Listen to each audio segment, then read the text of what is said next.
Bija pamanīt, ka situācijas atkārtojas atkal un atkal. Kaitina mani. Ja pareizāk sakot, kaitināja. Es viņas nepieņemu. Apspriežu sev galvā vai ar citiem. Viņas man atkārtojas un pieņemās spēkā. Ja tagad, kad sāku iepauzēt, katrā grūtākā situācijā nevis automātiski reaģēt un apspriest vēl savā galvā atkal vai ar kādu citu situāciju. Vienkārši iepauzēju, vēroju, skatos.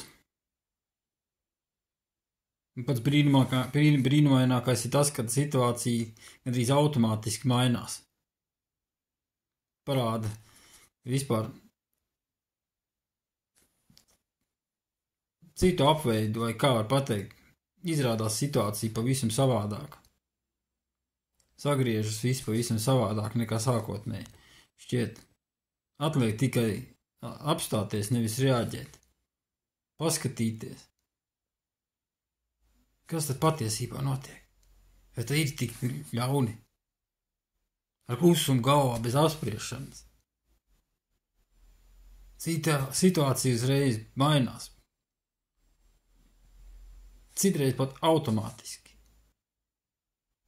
Tas ir kā brīnums. Un katru reizi apstājoties un paskatoties situācijai acīs, tā sakot, pavērojot, kas notiek pašā sevi iekšā, bez apspriešanas.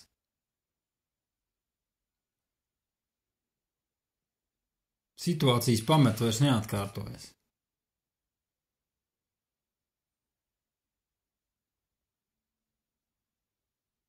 Situācijas pamet.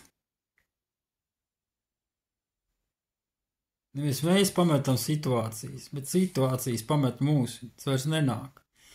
Viņas pabeiguši savu darbu ar mums. Viņas ir pamanītas, pieņemtas. Viņam vairs nav ko atgriezties.